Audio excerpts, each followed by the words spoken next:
I'm Clara Bennett, 32 years old, and I thought my wedding day would finally be the moment my family stood with me. But when the music began and I looked over, 4 full rows of chairs were empty, reserved for the people who had raised me, the people who were supposed to love me most. They didn't come. Not my mother, not my father, not even my sister. I told myself I could endure their silence until the photographs surfaced later that night. My sister was shining in a white dress of her own, and around her neck hung the diamond necklace written into my grandmother's will for me. It was supposed to be mine. That was the moment I realized this wasn't just about an empty chair or a missed toast. It was about betrayal deeper than I ever imagined. And by the time everything came to light, no one in my family would walk away untouched. Stay with me, because once you hear how it unfolded, you'll never forget it. The glass ceiling of the conservatory glittered in the early afternoon sun, casting fractured light across rows of white chairs draped with satin ribbons. The air smelled faintly of roses and gardenias, a sweetness layered over the quiet hum of anticipation. Guests turned their heads as the music began, the first notes of the string quartet drifting like something out of a dream. I held on to Michael's father's arm, ready to take the long walk down the aisle toward the man I loved. But as my eyes moved over the rows of chairs, my heart sank. 4 entire rows at the front, marked with small gold cards that read, "Reserved for the Bennett family," sat in complete silence. Empty. Not a single silhouette, not a familiar face. Just neat white cushions waiting for people who had decided I wasn't worth showing up for. I blinked hard, trying to steady myself, but the sting in my chest spread like fire. I had imagined Mom's perfume floating through the air, that heavy Chanel she wore even to the grocery store. I had pictured Dad's sharp cough laugh echoing when someone made a joke, even when it wasn't that funny. I had braced myself for Emily's pointed glance, the subtle roll of her eyes that always made me feel 12 years old again. But none of it was there. Only silence. Michael looked up from the altar, his face lighting the way it always did when he saw me. That smile, full and unguarded, steadied me for a second. Guests turned to admire me, some even gasped softly, but all I felt was the hollow pull of those empty chairs. Each step forward was a battle between dignity and despair. I forced my chin higher, tried to let the music carry me. To everyone else, it was a beautiful wedding, a bride walking toward her future. Inside, it felt like a performance where the lead cast had abandoned the stage. A little girl sitting near the aisle whispered to her mother, pointing at me, eyes wide with wonder. Her innocence should have warmed me, but instead it struck something raw. I had been that little girl once, looking for approval from people who would never give it. When I reached the altar, Michael reached for my hand. His fingers pressed into mine, steady, grounding. The officiant smiled warmly, and the guests leaned forward, but the echo of absence screamed louder than anything else. During the vows, my voice trembled, not from nerves but from the effort of keeping back tears that had nothing to do with joy. Michael's words were strong and sure, filled with love and promises. Mine came out softer, broken in places, but he didn't flinch. He just looked at me as though he understood what no one else in that room could. When the officiant pronounced us husband and wife, the room erupted in applause, cheers ringing against the glass ceiling. I smiled for them, for the cameras, for the friends who had traveled, and the colleagues who believed in me. I smiled because it was expected, but inside I felt the cut of those 4 rows like a blade. As we walked back down the aisle together, hands linked, petals floating through the air, I heard the joy around me and knew it should have been enough. Yet behind every laugh and cheer was the shadow of what was missing. It wasn't just about their absence, it was the choice they had made, deliberate and final. Outside, the sunlight poured down warm on my shoulders, but the emptiness in me was heavier than the silk dress I wore. Guests crowded around with hugs and congratulations, glasses of champagne waiting on silver trays. I let them celebrate, accepted their joy with practiced grace, but each time I glanced back toward the conservatory doors, I saw it again in my mind. 4 pristine rows, a silent declaration that I had been left behind by the people who should have been my first supporters. I kissed Michael when the photographer asked, smiled when friends clapped me on the back, laughed when his aunt dabbed at her eyes. But when I caught my reflection in a mirror propped against the garden wall, I saw the truth flicker across my face. A bride, yes. A woman loved deeply, yes. But also a daughter abandoned, a sister, a erased standing in the glow of a day that should have been whole but wasn't. That image stayed with me as the reception began. The music rose, champagne flowed, and the crowd carried on in celebration. Yet every time I turned my head toward the dance floor, every toast I raised, every polite thank you that slipped from my lips, the emptiness followed me. It was supposed to be the happiest day of my life. Instead, it became the day I learned exactly how much silence could hurt. The ache that followed me from the wedding doors carried me back to the house in Columbus where everything had started. Our home looked perfect from the outside, a neat two-story place with trimmed hedges and a fresh coat of paint that my father insisted on keeping spotless. Inside, perfection cracked along the walls. My mother Karen had a way of making Emily the center of every room, every conversation, every plan. It was as if Emily's smile was the currency of our family and the rest of us had to pay to keep it bright. When I was 10, I stayed up late practicing spelling words until my eyes blurred. I came down the stairs the next morning, clutching a certificate I had won in school, but the kitchen was filled with chatter about Emily's dance recital. My mother adjusted the bow in Emily's hair while barely glancing at the paper in my hand. I remember folding it quietly, sliding it under a book on the counter, pretending it didn't matter. My father Richard cared less about Emily's grades or recitals, but he was obsessed with how the family looked from the outside. The perfect Christmas photo, the perfect impression at church, the perfect smile for neighbors passing by. I learned early that his approval depended on how well I blended into the background, never distracting from the image he curated. Years later, when I earned a full scholarship to Ohio State University, it should have been a day worth remembering. The auditorium was packed, students lined up in their gowns, parents filling the seats with cameras ready. I scanned the crowd more times than I could count, convinced I would see my parents' faces shining with pride. They had promised they would come. But as names were called and applause rippled across the room, their seats stayed empty. Later that evening, I learned where they had gone. Emily had booked a photography session downtown, something about headshots for her modeling portfolio, and my parents had decided it was more important to attend. I smiled stiffly when classmates asked where my family was, brushing it off with lies about traffic. Inside, it felt like the ground had slipped away beneath me. The memory still burns sharp. I stood on that stage holding the certificate cameras, flashing professors, shaking my hand, and all I could hear was the absence of the voices I craved most. No mom calling out my name, no dad clapping louder than the rest.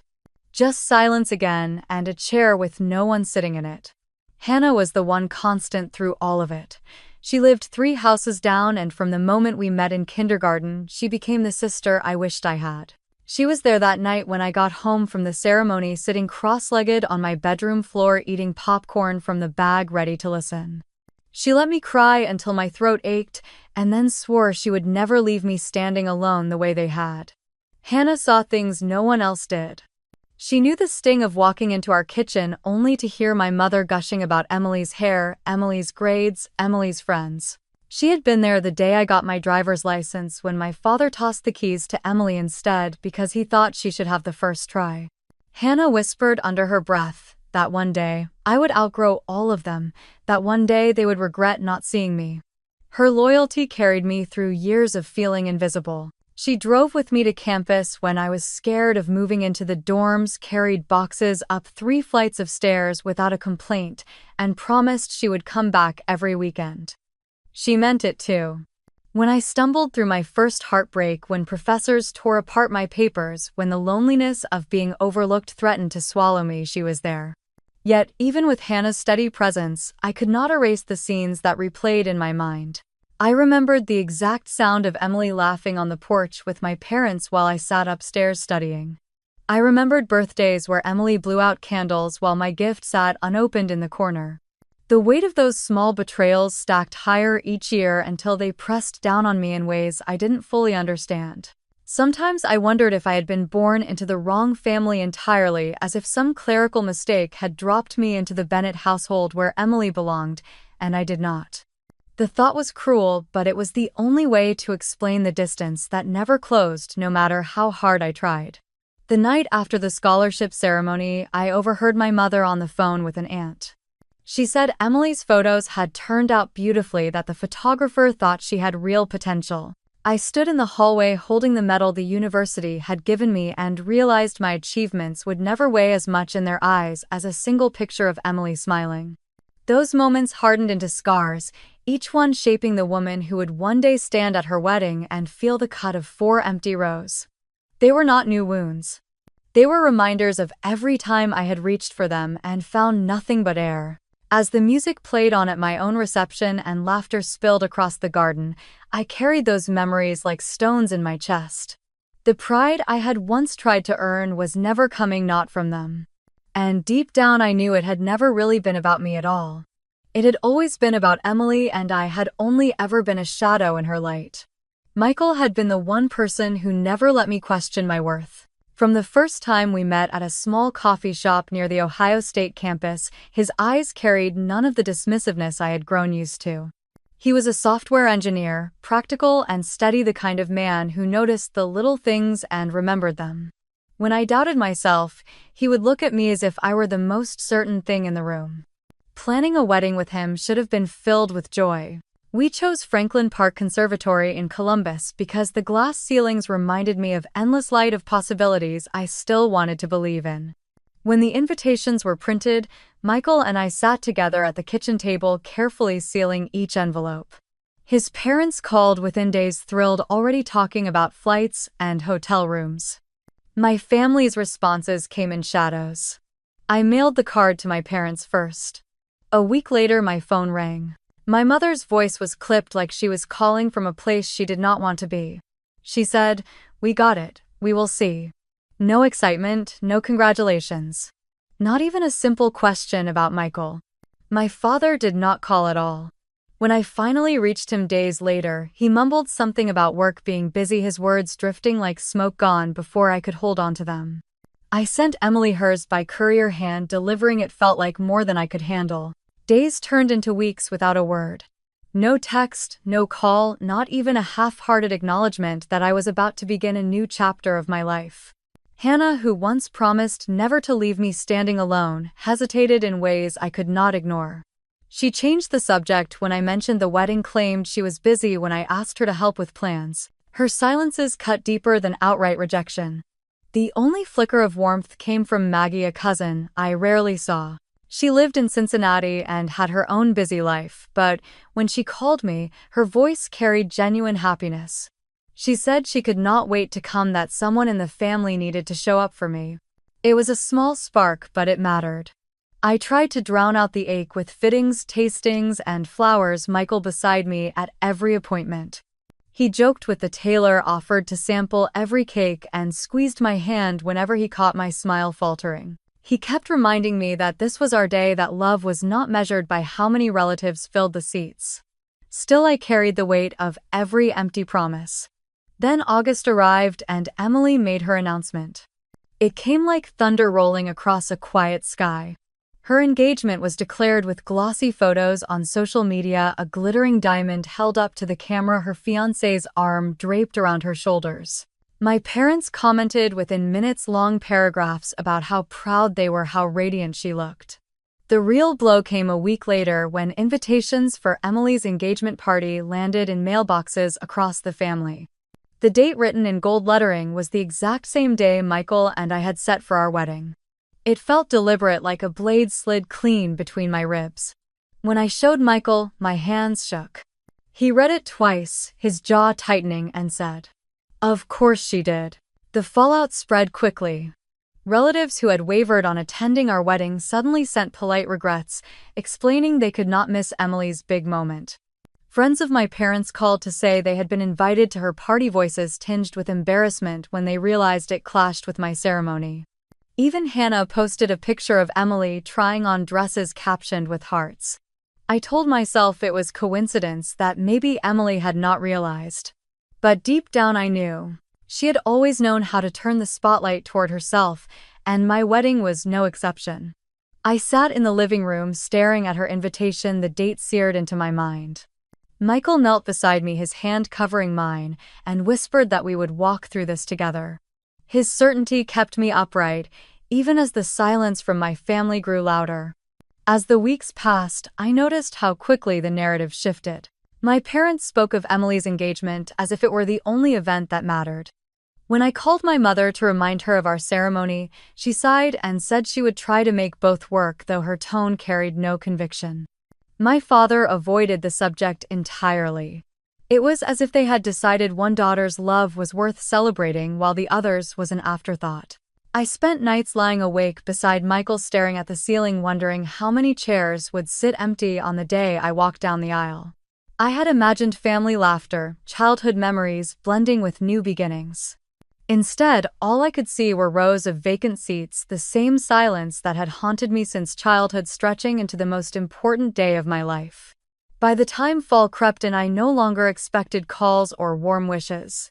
The truth had settled heavy in my chest. My wedding would not be the union of families, not the blending of two circles into one.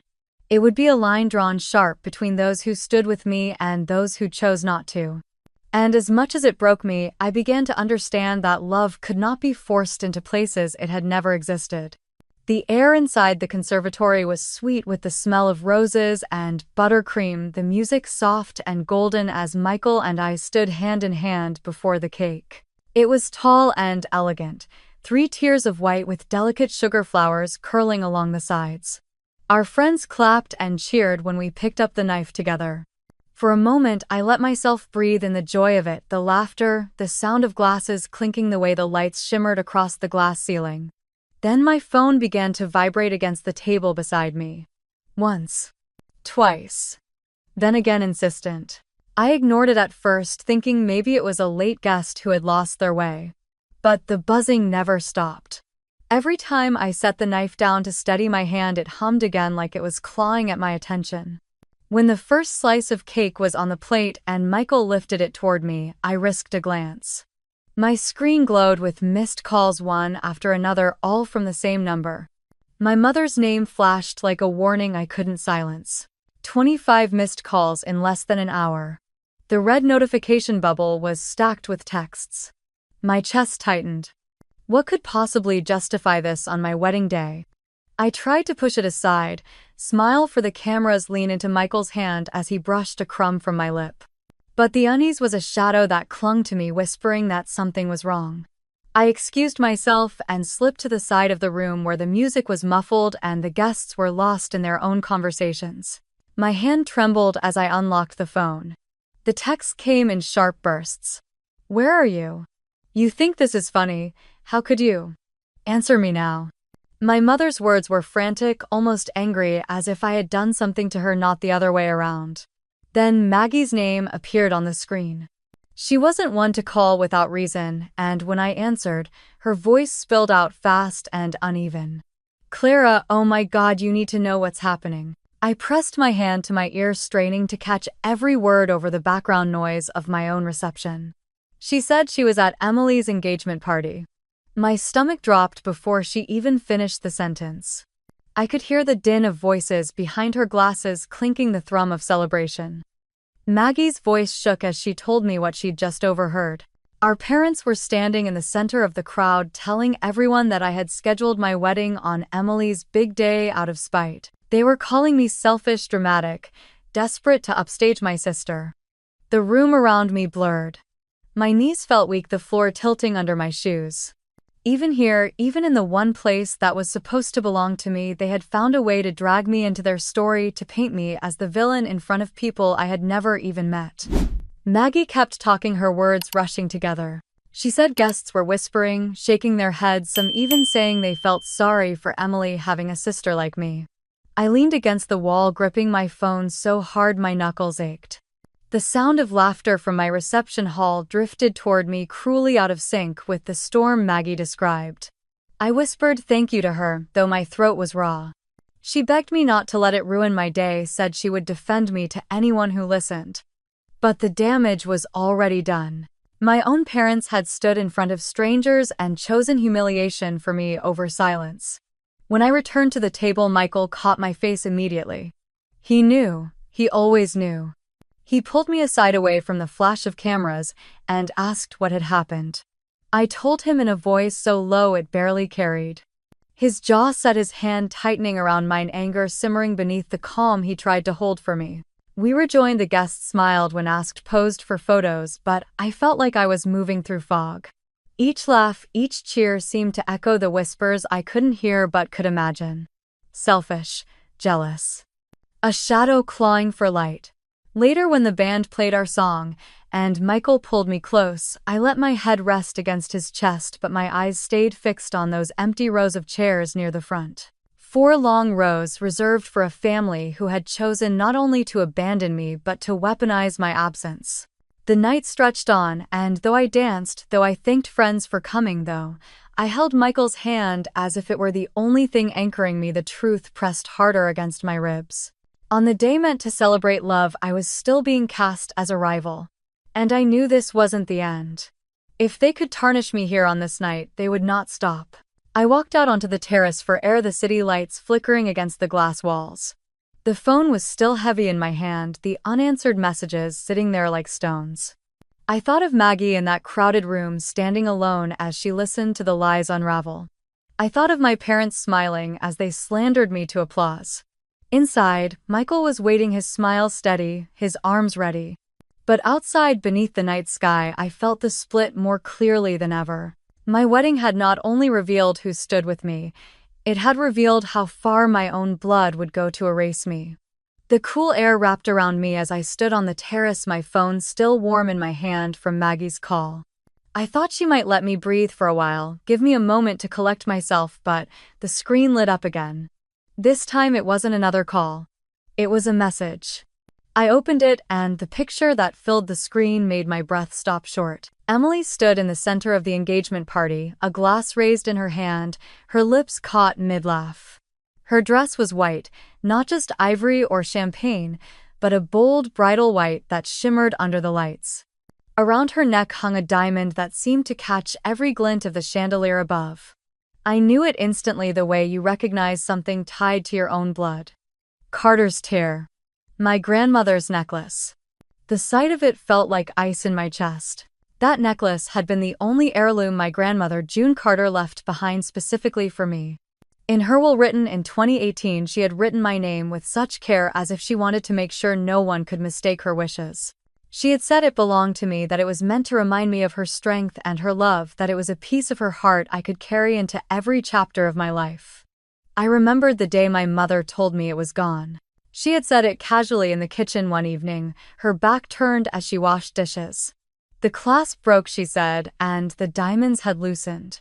Too costly to repair, better to let it go. At the time I believed her, even though something in me wondered why no one had thought to at least show me what was left.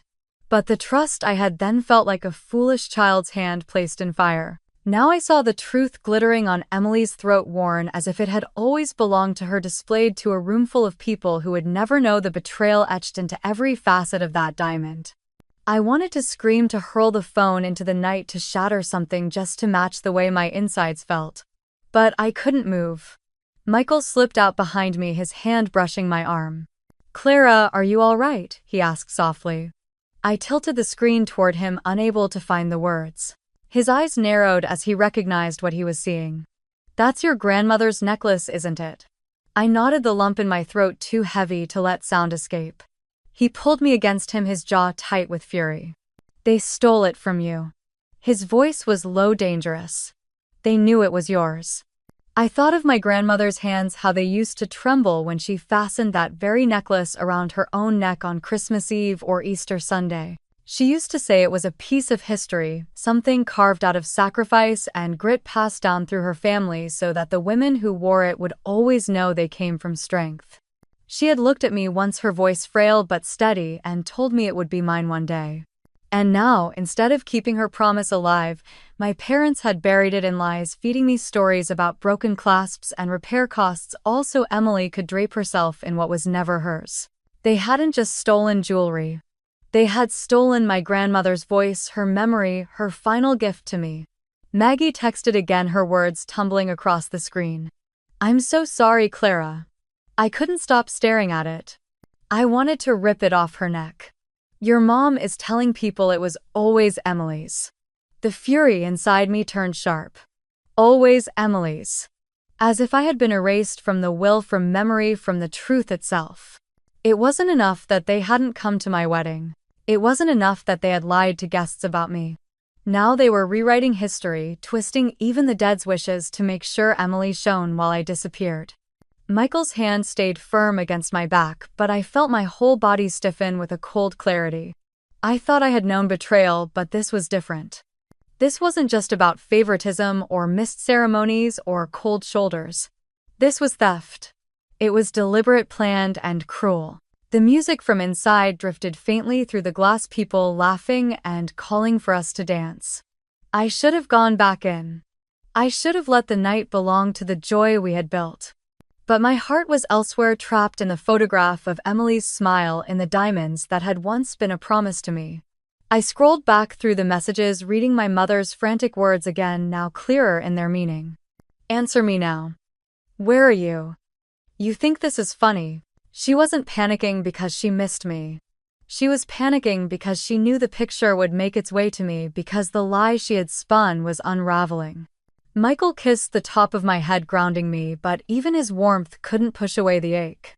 I locked the phone and held it against my chest, closing my eyes.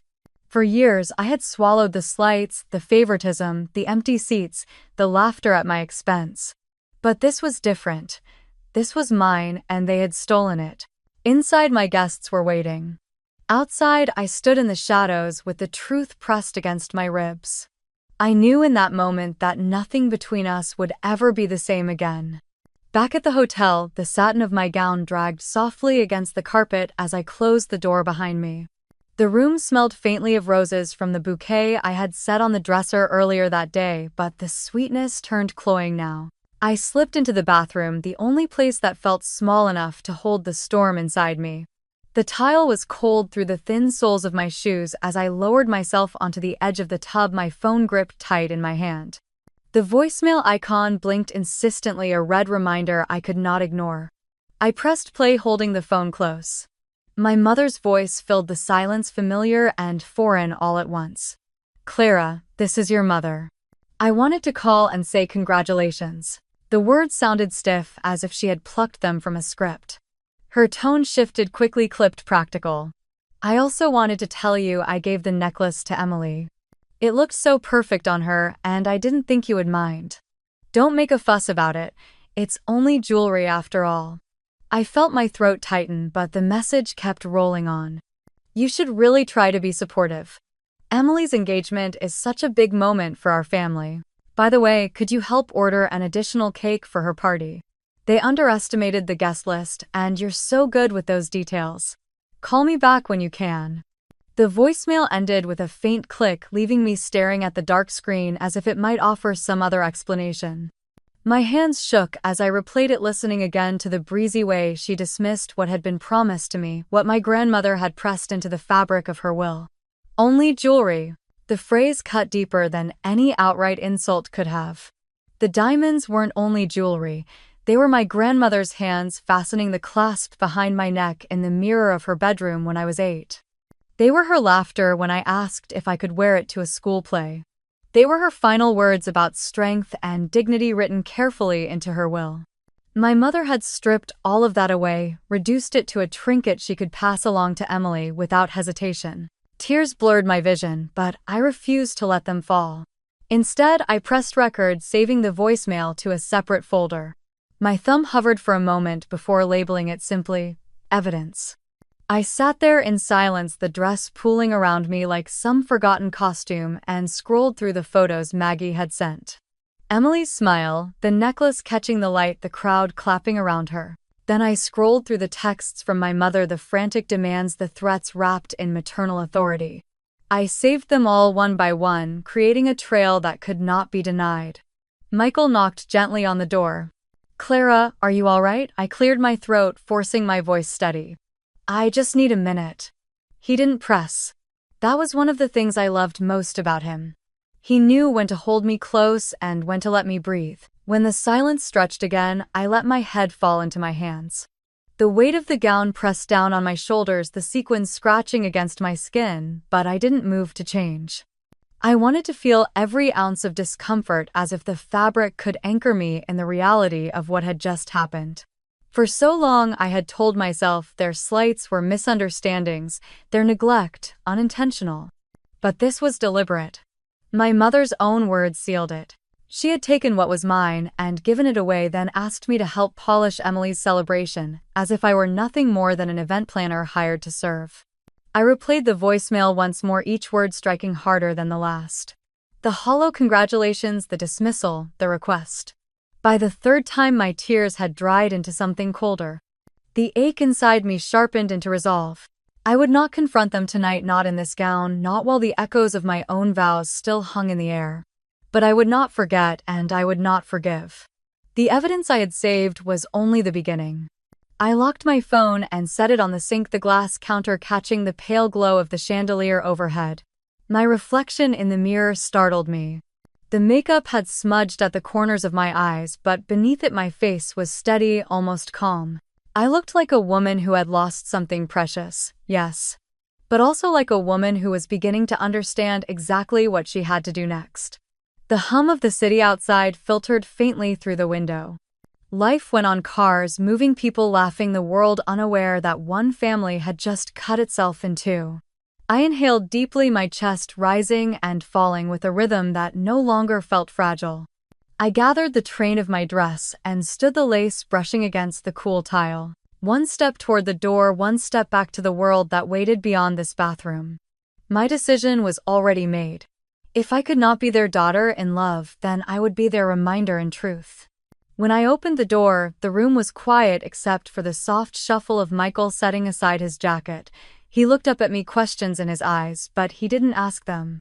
I crossed the room and slipped into his arms, the only place left where I still belonged. In the silence that followed, I knew one thing for certain. They had taken too much already, and I would never let them take anything from me again. After the wedding, I shut the door on my family and left it locked. Calls went unanswered, texts unopened. Their numbers remained stored in my phone, but every time one lit up the screen, I let it ring into silence. Instead, I poured myself into work, the only place where effort actually meant results. At the Ohio Women's Health Network, my title was Program Coordinator, but in truth, I lived and breathed the mission. Mornings started early with grant applications and conference calls, afternoons with site visits to clinics across Franklin County. The long drives gave me time to think, sometimes too much, but at least the thoughts had direction. My colleagues noticed the intensity, though most assumed it came from ambition. Only Michael knew it came from survival. For months, I refused to bring up my family, even to him. At night, when he asked how my day had gone, I recited lists of tasks, never the ache beneath them. He learned not to press, but he was there in other ways, filling the fridge with my favorite yogurt, making coffee before I woke, rubbing my shoulders when the weight of the world seemed to sit there permanently. One evening in February, the ache took shape. I was preparing for a major presentation to the network's board, flipping through slides in the dim light of my office when a colleague stopped by. His tone was hesitant, the kind people use when repeating gossip they half believe. He said there had been murmurs, something about me being difficult, even disruptive, and that the board might be uneasy. My stomach tightened. I knew the source before he even spoke the name. Hannah. She had always been close to Emily, and though she had once sworn loyalty to me, her silence on my wedding day had been deafening. Now it seemed she had chosen her side fully. When I stepped into the boardroom that Friday morning, the tension was already there. 12 members sat at the long mahogany table, their folders lined neatly in front of them. The president, Dr. Avery, smiled politely, but her eyes flicked to the man seated at the far end. His expression was cool, skeptical, and when he finally spoke, it was with the exact phrasing my colleague had warned me about. Some concerns have been raised, Miss Bennett, about your ability to collaborate constructively. Can you speak to that? The words landed like a slap. For a moment, the old Clara threatened to crumble, the one who used to beg for approval and shrivel when it was withheld. But then I remembered my mother's voicemail, the necklace on Emily's neck, the empty rose at my wedding. Something inside me steeled. I straightened my shoulders and met his eyes. Collaboration is not the same as submission, I said. What I bring to this network is not disruption but accountability. I turned on the projector, clicked the first slide, and let the numbers do the talking. For the next 40 minutes, I walked them through data on maternal health outcomes, the gaps in funding, and the communities most at risk. I showed charts, told stories of patients whose lives had shifted because of small but crucial interventions, and tied every detail back to the program I had designed. My voice didn't shake once. By the time I finished, the room was silent. Not the silence of disapproval, but the silence of people recalibrating what they thought they knew. Finally, Dr. Avery leaned forward, her tone measured but warm. "Thank you, Clara. That was compelling." The skeptical board member cleared his throat, avoiding my gaze. "I suppose we will need to consider allocating resources accordingly." When the vote came, it was unanimous. The network would approve a grant of $2 million to launch the program statewide. The weight that lifted from my chest was not just relief, but vindication. For the first time, I had turned the narrative on its head. That evening, Michael threw together a backyard dinner with our closest friends. The grill smoked, the sound of laughter carried over the fence, and someone uncorked a bottle of wine we had been saving.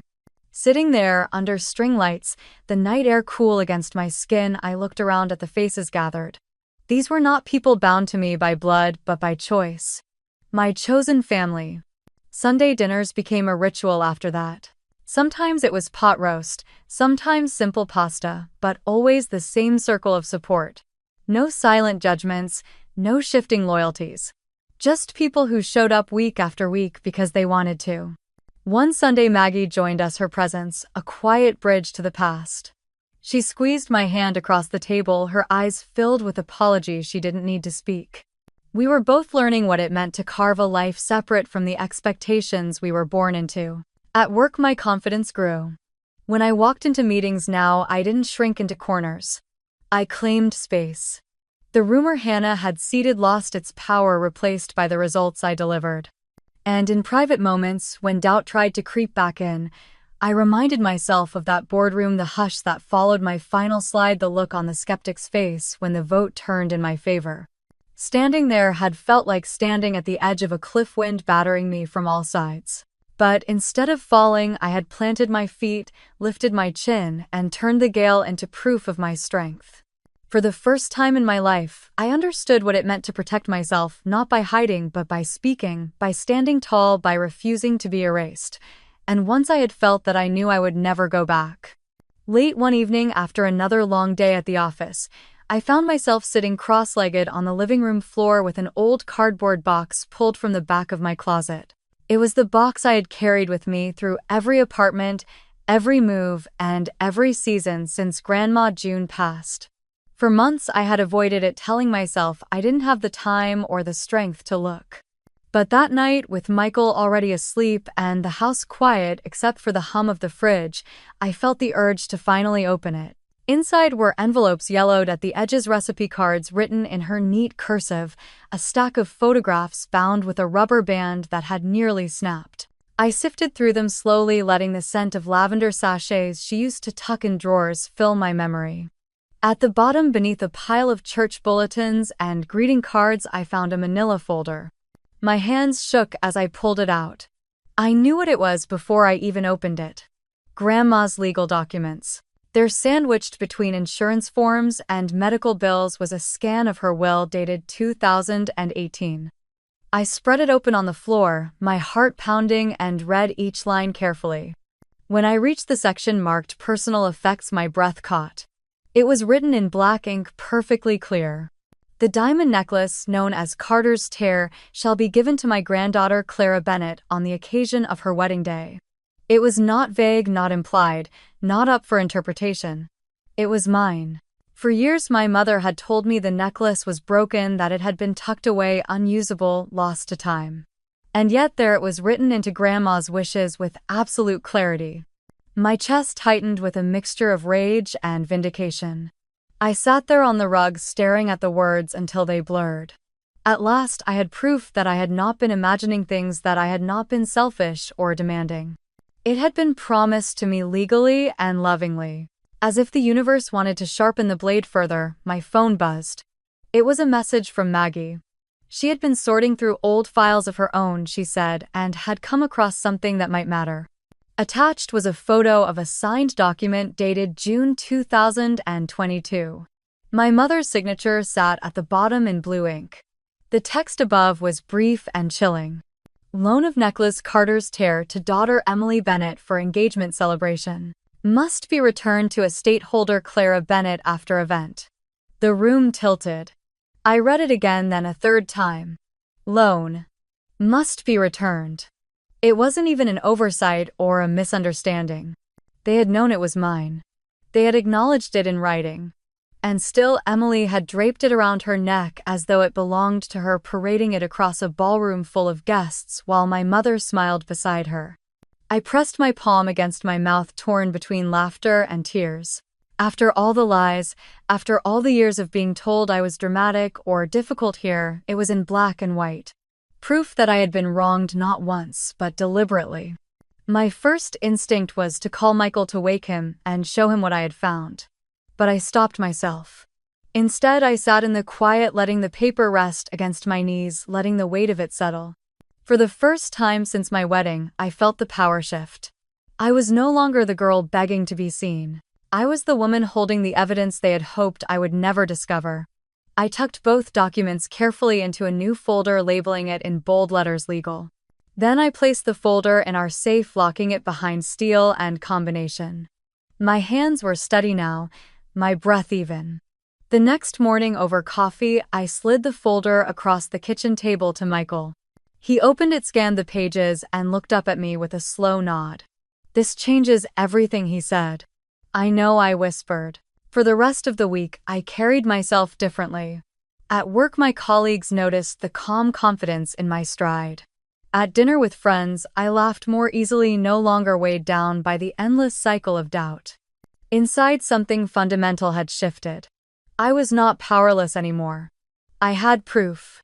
And with proof came the ability to act, not just to endure. That night, I sat at my desk with a fresh notebook and began outlining every piece of evidence I had collected over the past year. The voicemail from my mother, the photographs Maggie had sent, the texts, and now the will and loan document. Piece by piece, the puzzle formed into something undeniable. For so long they had painted me as unstable, as jealous, as the sister who couldn't let things go. Now I had the paper trail to show otherwise. And though I had no immediate plan for what to do with it, I felt stronger simply knowing it was mine to hold. The ache of betrayal had not vanished, but it no longer hollowed me out. It fueled me. Every line of Grandma's handwriting reminded me that she had seen me, valued me, and chosen me. They could lie, they could twist, they could exclude, but they could not erase the truth written in her will. When I finally closed the notebook and turned off the desk lamp, I felt a steady hum in my chest. It was not joy, not quite relief, but something firmer. Resolve. And as I climbed into bed beside Michael, sliding under the quilt Grandma herself had sewn, I knew the balance of power had shifted forever. The following Monday, I walked into a law office in downtown Columbus, with the folder clutched tight against my ribs. The brass letters on the glass door read Vincent Gray, attorney at law, and the moment I stepped inside, I felt the hush of old wood and quiet power. The receptionist offered me water, but my throat was too dry to take it.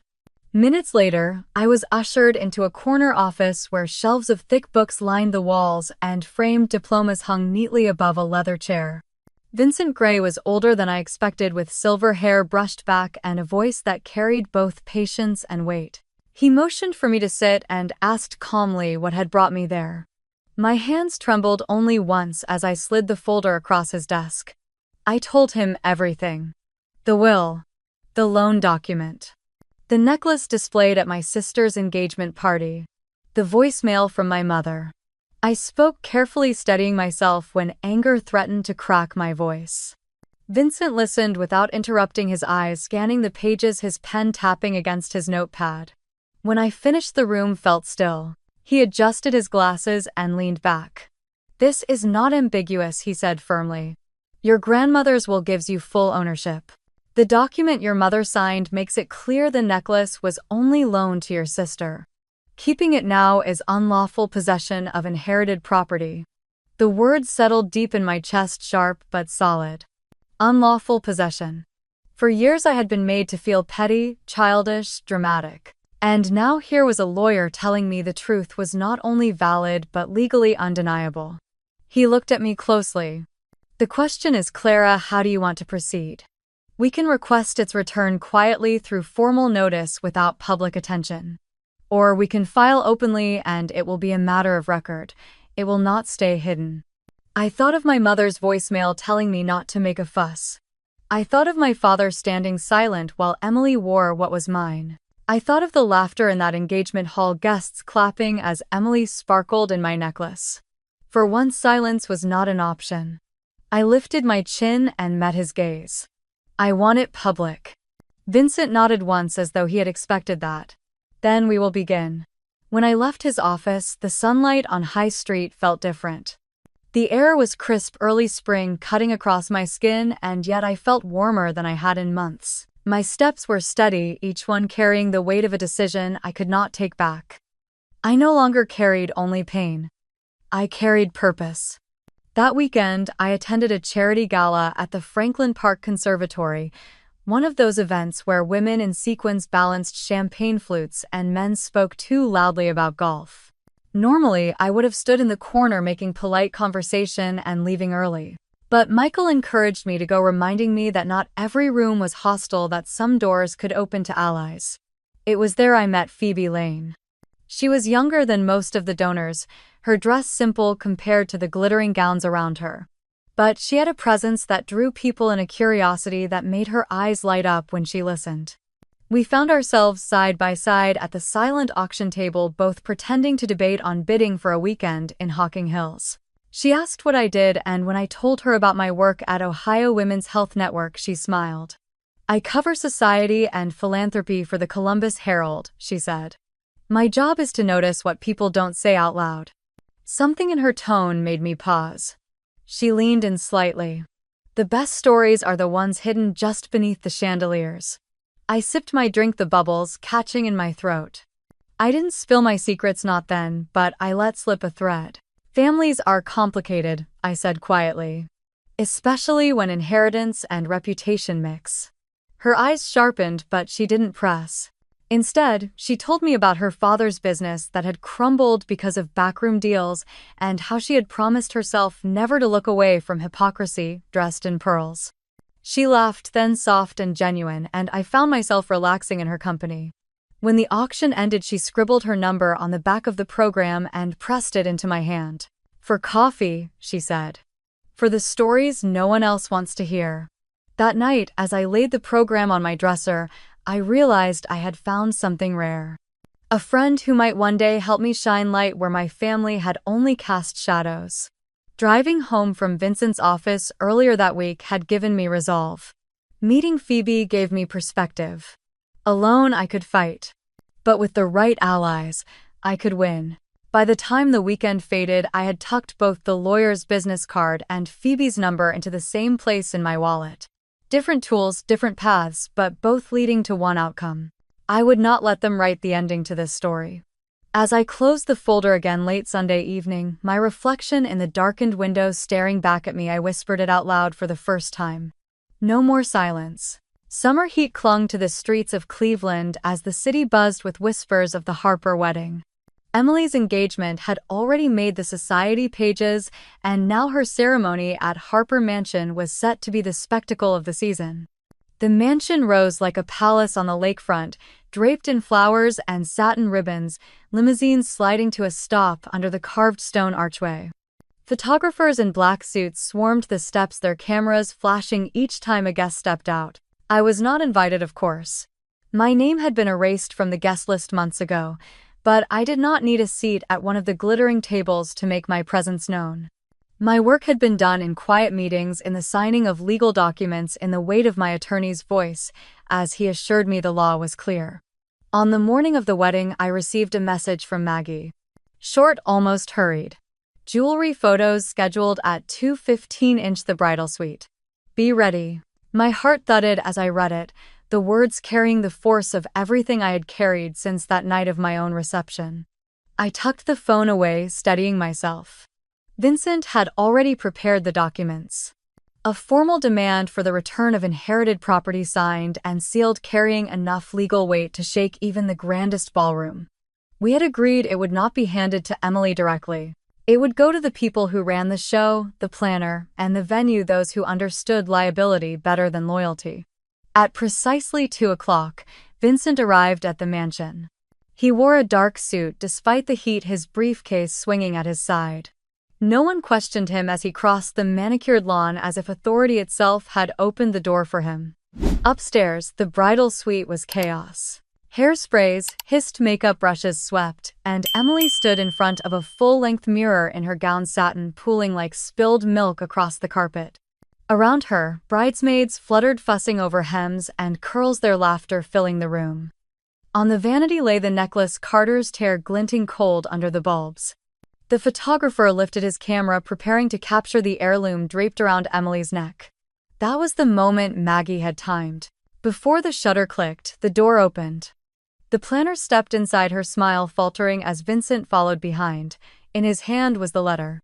Quiet words passed between them, words I would later hear from Vincent himself. Legal dispute. Active claim. Potential litigation. He spoke evenly without threat, but every syllable carried consequence. The planner blanched, reading the letter again and again, her fingers trembling at the signature stamped below. The mood in the room shifted, unease crackling through the air. Emily spun around, her veil whipping. What is this? She demanded. What's going on? The planner's voice broke. We can't photograph the necklace. There's a legal issue. Liability risk. We have to remove it. Emily's face flushed scarlet, her hands flying to her throat as if to shield the diamonds. She laughed, sharp and brittle. This is ridiculous. It's mine. My mother gave it to me. Vincent's voice was calm. Your mother cannot give what was never hers to give. The bridesmaids froze, mascara wands and curling irons suspended midair. Maggie, pressed against the wall, held her breath. And then Emily screamed. The sound was raw, breaking through the layers of perfume and piano music floating in from the hall. She ripped the bouquet from a maid's hands and flung it across the room, petals scattering like confetti on the carpet.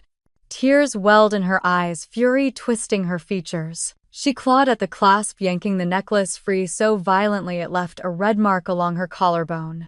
Her mother, pale as ash, rushed forward, whispering frantic words I could only imagine, but it was too late. Emily hurled the necklace into the air, the diamonds clattering against the vanity with a hollow sound. Gasps filled the suite. Outside, guests waiting in the foyer began to murmur as raised voices slipped through the heavy doors. The planner stooped quickly, scooping up the necklace, clutching it as if it might burn her. She looked at Vincent, then at Emily, and finally at the reflection of herself in the mirror. Her decision was made. We cannot proceed with this piece, she said firmly. Until the dispute is resolved, it cannot be worn. Emily's chest heaved, her gown trembling with every breath. Her bridesmaids gathered around, whispering frantically, but the damage had already been done. The spell of perfection had shattered, and in its place lay the truth gleaming cold on the vanity table. Downstairs, as guests sipped champagne and adjusted their fascinators, the whispers began. Something about the necklace. Something about the law. Some said it was stolen, others said it was cursed, but all agreed on one thing. The Harper wedding was not unfolding as planned. And while I sat miles away, the phone beside me silent for once, I could almost hear it. The crack in their perfect facade, the sound of control slipping from their grasp. The diamonds were no longer around Emily's throat. They were evidence, proof, a piece of me they could never erase again. The mansion's grand clock struck 3, the bells echoing over Lake Erie, and with it the balance shifted further. For the first time, it was not me standing cornered in the dark. It was them. By the time the last bell faded into the lake air, the whispers had already begun to spread like wildfire.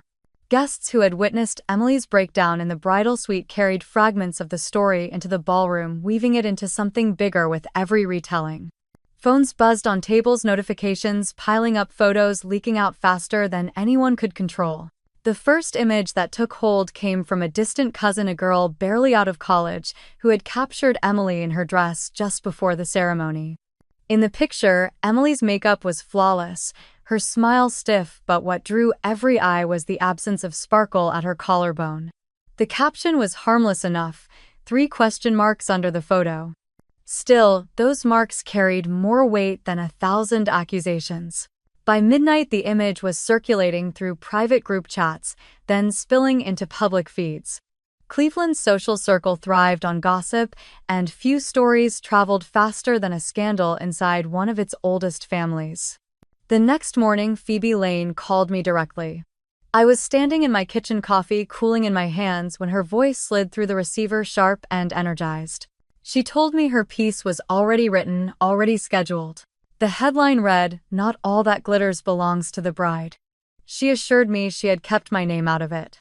The story was framed around the symbolism of stolen heirlooms, family greed, and the illusion of perfection that so many tried to sell with diamonds and lace. It was not just an article. It was a mirror tilted so the whole city could see. By noon, I knew it had landed. The Lakewood Philanthropy Guild. The circle where my parents had preened for years found themselves swarmed with calls. Karen and Thomas Bennett had always wrapped themselves in charity work, attending galas, sponsoring luncheons, shaking hands with local politicians. But the Guild had no tolerance for tainted names. Within 48 hours, their smiling portraits vanished from the donor wall. Their names disappeared from event programs. For people like my parents, that kind of erasure was a death sentence. Emily's unraveling was different and more public. For years, she had cultivated her online presence, posing in borrowed clothes, tagging designers, crafting a life that shimmered brighter than it ever truly was.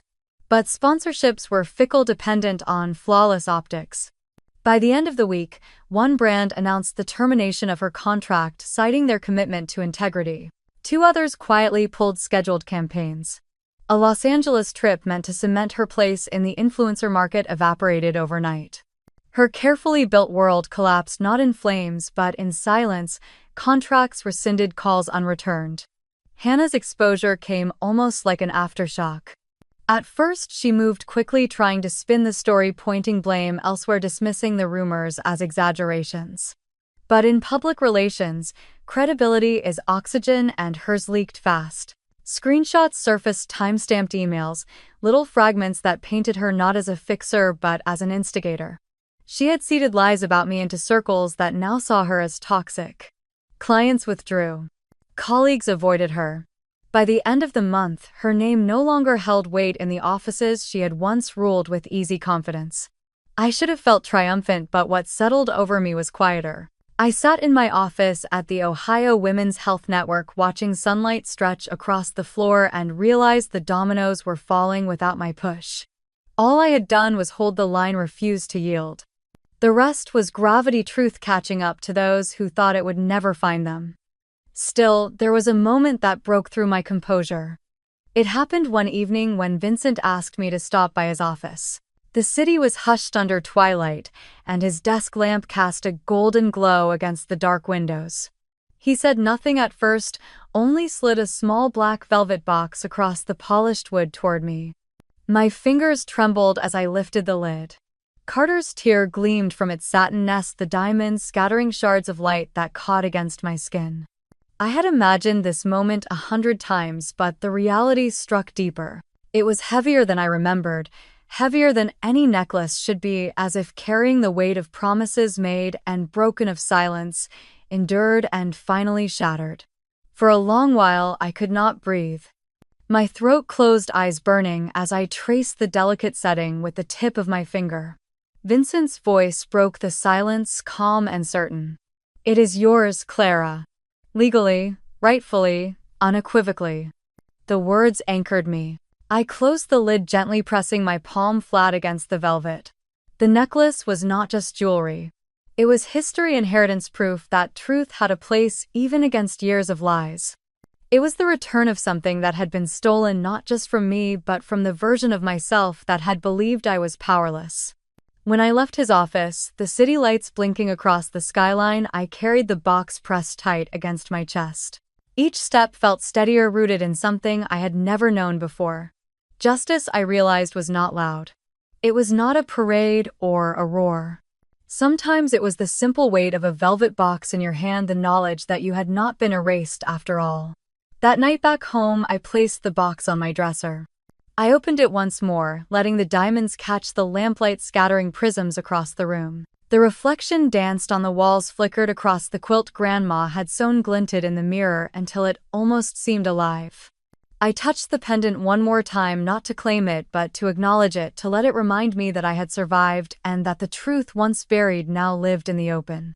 And for the first time in years, I allowed myself to believe I was not carrying loss anymore. I was carrying proof, and it was enough.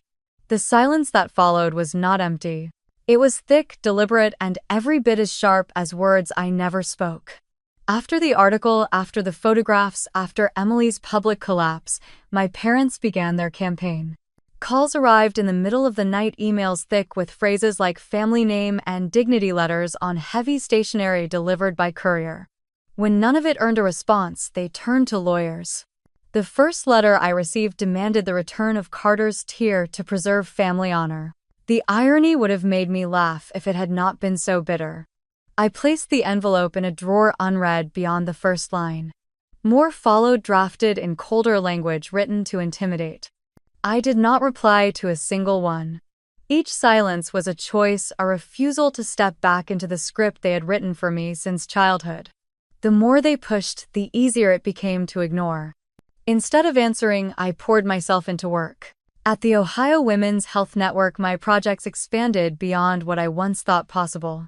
With the grant secured, I built a mentorship program for young women entering nonprofit leadership. I traveled across the Midwest to speak on panels, to lead workshops, to help others navigate battles I had once fought alone. Reporters no longer called about the scandal. They called to profile my work, to ask about the future of women in leadership. One evening, a Cleveland newspaper ran a feature on me as a director shaping health access across the region. My picture appeared on the front page, smiling, clear-eyed, no longer shadowed by loss. My parents must have seen it, though they never admitted as much. The article made no mention of them, no mention of the mansion or the gala circuits they once prized. In public, their silence was as thick as mine, but I knew the difference. Mine was strength, theirs was ruin. Through it all, Michael stood beside me. He was steady in ways that made the chaos easier to bear. Sunday dinners with friends became ritual, a chosen family gathering around mismatched plates and backyard laughter. There I was, not the outcast daughter or the forgotten sister. I was simply Clara, whole and unbroken. When our first anniversary arrived, Michael surprised me. We had planned nothing elaborate, just dinner at our favorite little bistro near the lake. Afterward, back home, he disappeared into the bedroom for a moment, then returned with the velvet box I had placed on my dresser months before. He set it in my hands, his smile quiet but sure. I opened it slowly, the familiar diamonds catching the soft glow of the lamp. Carter's tear rested there waiting. Michael reached out, lifting the necklace gently, and asked if I wanted to wear it. For the first time I said yes. The clasp clicked softly at the back of my neck, and the pendant settled against my skin. It felt cool at first, then warm, as if it had been waiting for this moment all along. Not a symbol of loss anymore, but of freedom reclaimed. Justice, survival, and the life I had built beyond the shadows of betrayal. I caught my reflection in the mirror across the room. No trace of the girl who once sat outside her sister's wedding in the cold, unseen and unwanted. Instead, a woman who had chosen silence not as surrender but as answer. Silence had carved space for me to breathe, to build, to rise. My parents still tried from time to time. A voicemail here, a letter there, always couched in language about unity, appearances, the need to protect what little reputation they clung to. I never responded. Each unanswered attempt was its own boundary, its own reminder that I no longer owed them anything. Emily, too, reached out once, a short email months later that began with excuses and ended with accusation. I deleted it without finishing. She had chosen her path just as I had chosen mine. By the end of that year, the shape of my life had shifted completely. I had colleagues who respected me, friends who loved me, a husband who stood with me, and a voice that finally belonged to me. The family that once erased me had been reduced to shadows at the edges of their own downfall. As I touched the diamond pendant that evening, I understood with finality what Grandma must have known when she left it to me. It was not about jewels or wealth or the shimmer of silver in photographs. It was about legacy, about knowing who you are when the world tries to tell you otherwise. They had abandoned me. They had humiliated me. They had written me out. But in the end, it was not me who had lost everything. It was them. And I had no need to say it out loud. My silence was the answer, and it spoke louder than any words I could ever give. Thank you for listening to my story. If you have ever faced betrayal from those closest to you, if you have ever had to build yourself anew when family turned their backs, I would love to hear your story too.